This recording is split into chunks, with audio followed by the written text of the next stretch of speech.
Hey guys, niba mutuye mu Rwanda mukaba mudahinga my friend, inzi kabisa icyo mukoresha imvura yaho ngaho n'ubutaka bwaho, kuko mwe mutagira iveri mushobora siko nabyimbye mu maso murihangana ndi ruhande rw'imashini hano irimo irasakuza my friend. Nimara kubyibuha niba ari iki sinzi kabisa, ariko ndabona nabyibushye mu maso byo nabyimbye. I'm not sure what it is.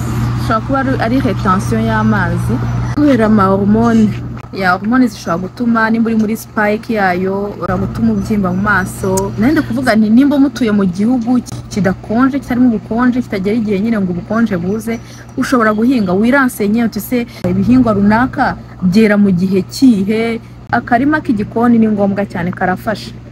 Hari umwana w'inshuti yanjye, hari umama w'inshuti yanjye, kera twitanaga ngo abana b'inshuti yanjye. Rero niyo maze gukura umaze kuba umumama ukomeza uvuga ngo n'umwana w'inshuti yanjye. So umwana w'inshuti yanjye yigeze kugira akarima k'igikoni akajya hinga za dodo my friend. Hari igihe kabisa yazitekaga akagaburira, kubera kuno bopero wanjye ahinga nkabona arejeje, nkabona ibintu bye biraryoshye, byanteye amvi yo kuvuga ntago ari ngombwa ko buri gihe umuntu ahora agura. Nimba ufite akarima k'igikoni my friend, gaprofite ugakoreshe neza, twungurana ubwenge kugira ngo twavanse mu buzima. Ntago ari urobije kujya uhora ugura. Nimba ubasha guhinga ukeza, kuki najya kugura inyanya kuri magazine zo gukora salade, cyangwa se kuki najya kugura inyanya zo guteka kandi kuki wajya kugura aubergine basizeho pesticide ntiwamenye icyo bikora mu mubiri wawe. Ntiwakwihingira iyo aubergine barimo basarura ubu ngubu imaze amezi nkane. Ufite ahantu ho guhinga, ufite akarima k'igikoni, umva gira vuba uhinge, kuko twe bino bihinzwe amezi ane gusa. Hari umudamu nigeze kubona atanga ikiganiro ku Isimbi TV, you guys reka nicare. Hari umudamu nigeze kubona atanga ikiganiro ku Isimbi TV avuga ukuntu afite farm, afite abana babiri b'impanga b'abakobwa ba metis. Yigeze kuba hanze arataha. Ubwo rero nanjye ejo bundi narebye ukuntu bopero wanjye arimo ahinga, ari kweza kandi akeza ibintu biryoshye cyane.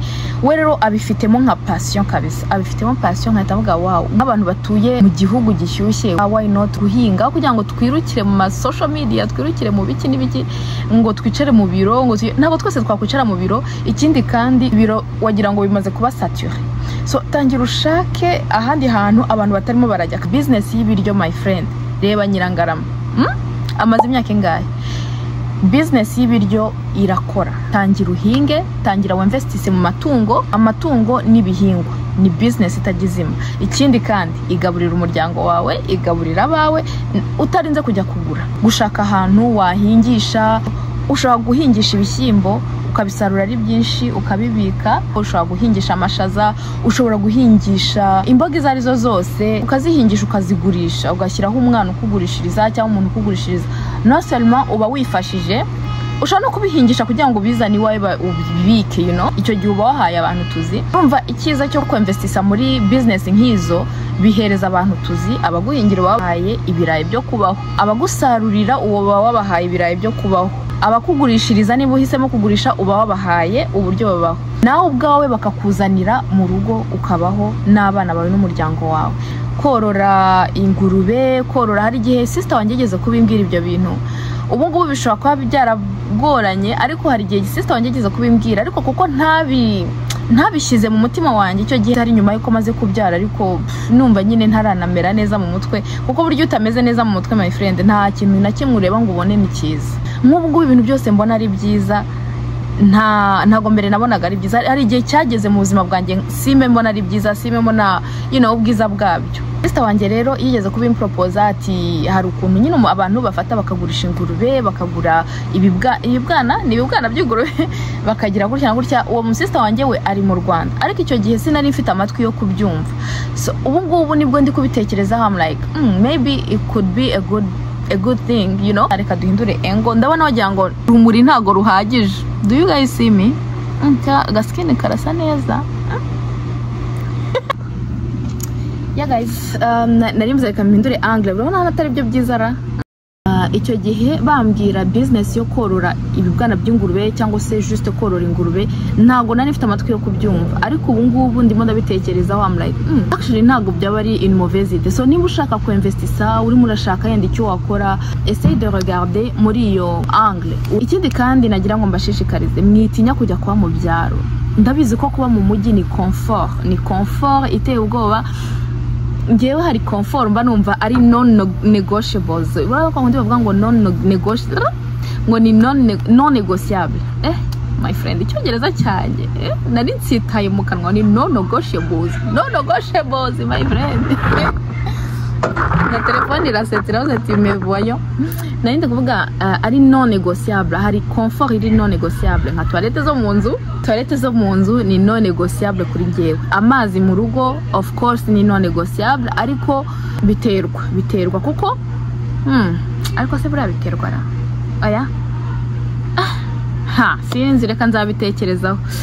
Amazi mu nzu na toilette zo mu nzu, ibyo bintu bibiri ni ya comfort uvuga ati mana mfasha rwose iyi nzu ibimezo. Numva ngiye no mu Rwanda, ngarutse no kuba mu Rwanda, inzu nyine nashaka. Iyo mvuze nyine ngo non négociable ni ibintu wumva utabaho utabifite. Kuva kera toilette zo hanze zanteraga ubwo ntaranimuka, ntaranazi nahangaha kuva kera. Atari ko ngo nuko mu ingo zose nabayemo zari zirimo toilette yo mu nzu, no, hari ingo nabayemo zitagiraga toilette yo mu nzu. Rero kugira toilette yo hanze uriya mwobo wanteraga ubwo yebabawe kuva nkiri mutoya. Noneho amaze kumenyana n'ama toilette yo mu nzu, c'est comme si mba numva mana sinzi ko nataha n'abana banje kabisa ahantu hatari toilette yo mu nzu. Mba numva nyine kubera ukuntu byantereye ubwoba nkiri muto, mba numva n'abana ntabibajyanamo, kandi iyo ni comfort kabisa ikenewe pe. Ko hari bya bindi bavuga ngo amatara ngo iki, no, ushobora gushaka amatoroshi, ushobora ari amatoroshi, ari ibintu abana by'ibitoroshi bikora nk'itoroshi, ibi lampe binini utereka hanze bikaba charger na rayon solaire, warangiza ukabibika mu nzu, umuriro wagenda ukabisohora. Ibyo bintu numva ari fresh cyane, kuko urumva nose imirasire y'izuba ntiyigera ishira. Rero uhora ufite urumuri buri gihe. Guteka ufite imbabura. Ngewe imbabura I don't care, I could use imbabura, I don't mind. Ariko toilette yo mu nzu n'amazi mu rugo ibyo byo rwose bisaba ko uba ufite source y'amazi. Ikindi kintu nabonye nuko muri Afrika hari abantu basigaye bazana ibikoresho, ni ibintu bihenda cyane, ariko hari abantu bazana ibikoresho. Ubu ngubu ndimo ndavugisha abakire bo muri Kigali, mutangire mwinvestise, mufasha abaturage kubona amazi. Hari ukuntu ushobora gukoresha nka $10,000. I know ko hari abantu baba bayibitseho $10,000 tranquille, nka $10,000 $15,000 kujya gucukura amazi, ukabisaba gouvernement. J'imagine hari uburyo ushobora kubisaba gouvernement bakagufasha ukamenya aho wajya gucukura amazi. Sinzi niba banagufasha, urabyishakira ubwo. Hari umukobwa mfollowinga kuri Instagram, ndaza kumushyira mwanga murebe. Hari ukuntu ugenda ugacukura, ukazana nyine ibikoresho n'iki, mugacukura paka mugeze kuri source y'amazi. Burya Imana yaduhaye byose dukeneye. You guys, Imana yaduhaye byose dukeneye. Ni ukuvuga ngo ushobora no gucukura ukagera aho amazi afatirwa munsi mu butaka, ukagera kuri niveau amazi asohokera, ubundi bigahinduka nk'ikigega. Kandi urumva amazi nyine urumva babisaba byo bita ngo amacentrifuge, ntazi ibyo ari byo bizamura amazi, bituma amazi nyine azamuka n'iki ava mu mwobo azamuka. Ariko ni ibintu bikoreka. Urumva uwo mwana w'umukobwa afite nka 28 ans kandi yabashije kuzana gucreya orphelinat, creya nyine afasha abana b'imfubyi, ariko afite system akoresha nkabona wow, no mu Rwanda hagize uyizana akayimplementa, it would be really nice. Abakobwa bakiri batoya murebere kuri Sherry Silver, nagaruko yari afite amafaranga ya murenge, ahubwo yari afite ubushake. Byatangiye afite ubushake, ari umwana ubifite ku mutima, agira opportunité biramufungukira, none reba ahantu ageze afasha abantu kwa ngo we abaho neza, yarangiza akanafasha n'abantu kubaho neza. Ikindi kandi abantu bafasha akenshi dushobora gukeka ngo nabakire, ngo babaye abakire ngo iki, no, ushobora gufasha umuntu uhereye kuri bicyo ufite. Anyway, urumva naringiye mu yindi story, reka tugume kuri story ya business mu biryo. Ibyo byose wumve ko mbikuye muri inspiration yo kubona ibihingwa Bopero wanjye ahinga bikaryoha, bikaba byiza, tukabikunda twese nk'umuryango. turaza hano tukarya. Abana bakunda iyo tunyanya dutoya, sinzi ko naberetse neza, hari ibinyanya binini yateye n'utunyanya dutoya. Tunyanya dutoya orara baraza bakasoroma, n'ubu ngubu nsize mu nzu bari kuturya.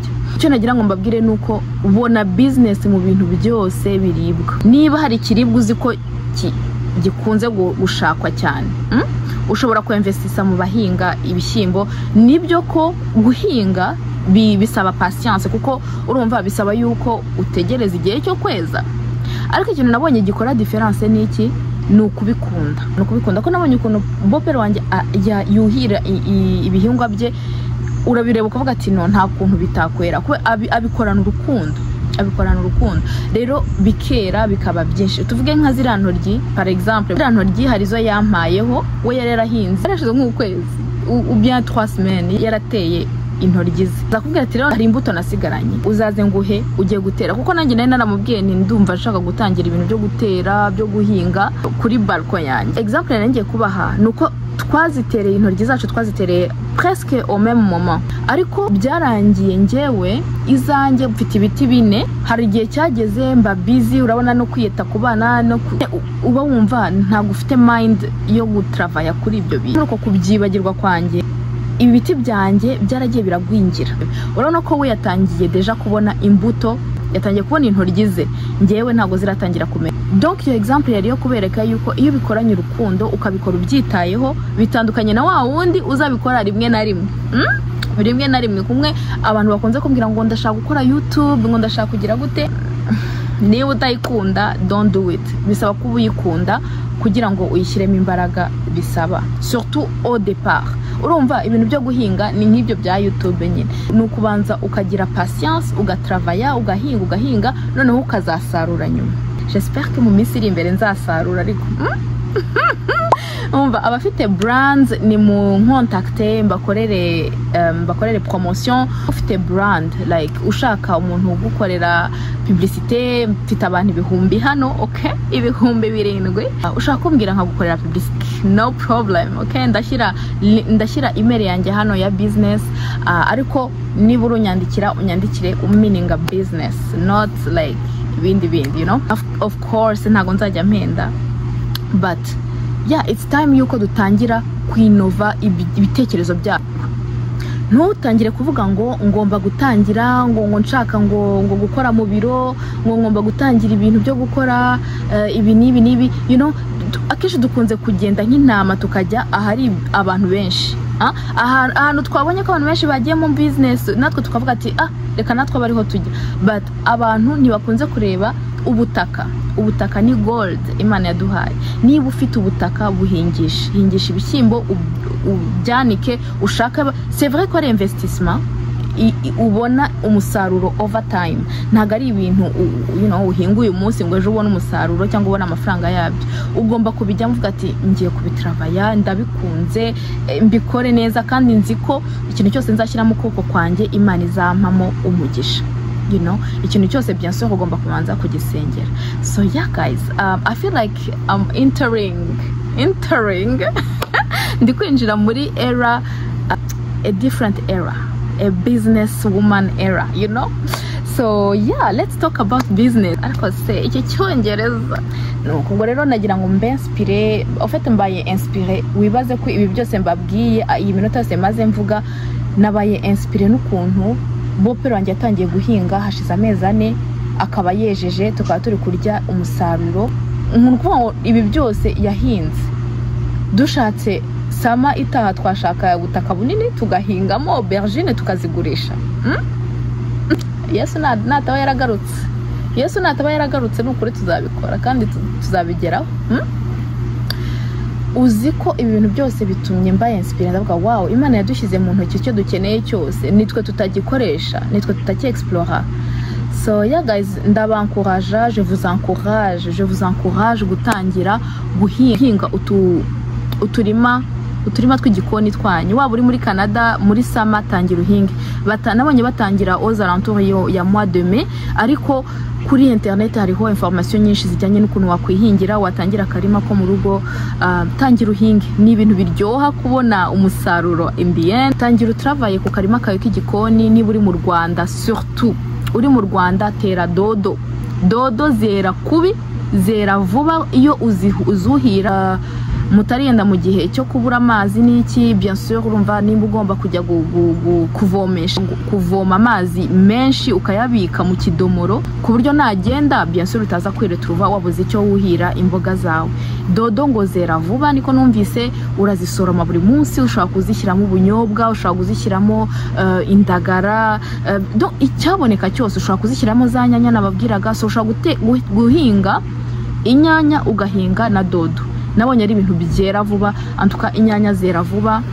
Inyanya deja twarasoromye amezi 3 uba wejeje inyanya. So tangira utravaye, ariko bien sûr bisaba nongereho yuko bisaba kuhira. Jya kuri YouTube wiyigishe ubungubu dusigaye dufite university yitwa YouTube. Ushobora kwiga ibintu byose bibaho kuri YouTube kandi ukamenya uko babikora neza ukurikije step by step. I hope kuri inspired. Ikindi kandi mva naje ndi natural cyane uno munsi, no makeup no nothing, like nta biju nambaye. Actually ntago nari napanze gukora ino video, ariko you know what, it's okay, mfite ubwiza Imana yamaye. I don't need gushyiraho makeup, I don't need gushyiraho amabiju ngo numve ko you know, I mean like it elevates the look.